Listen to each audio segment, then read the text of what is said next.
திருநாள் நிலையும் தீர்த்த நிலையும் தெய்வ நிலையும். நமக்குள்ளே இந்த 3 நிலை இருக்குது. 3 நிலையை பேசப்போனால் பொழுதே விடியும். என்ன எழுதுகிறார்? திருநாள் நிலை. திருநாள் 10 நாள் தான். அது திருநாள் பேர்.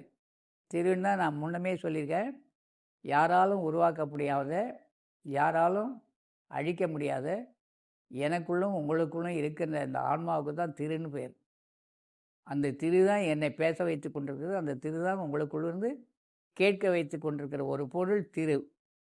அதனால தான் அந்த திருவை பற்றி சொல்லுகின்றது தான். ஆன்மாவை பற்றி சொல்ல வந்த நூல்களெல்லாம் திரு அருட்பா என்றும், திருவாசகம் என்றும், திருவெம்பாவை என்றும், இந்த திருமந்திரம் என்றும், திருப்புகழ் என்றும் சொல்லப்படுகிற இந்த திருன்னு வரும்.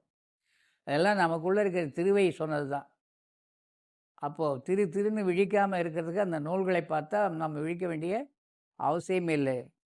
திருநாள் நிலையும் தீர்த்த நிலையும். நமக்குள்ளே தீர்த்தம் இருக்குது.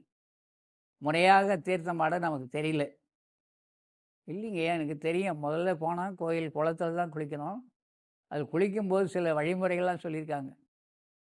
பாதத்தை நனைக்கணும், அப்புறம் தொடைப்பகுதி, அப்புறம் இடுப்பு பகுதி, இதெல்லாம் நமக்கு கணக்காக செய்ய தெரியும். அவர் எழுதுகிறாரு, திருநிலையும் திருநாள் நிலையும் தீர்த்த நிலையும் தெய்வ நிலையுமே சிறியேன் அறிய காட்டி கொடுத்தாய்.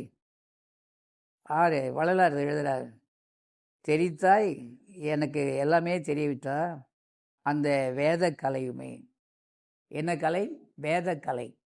அந்த வேதியியலை உண்டாக்கக்கூடிய ஒரு கலை தான் வேத கலை.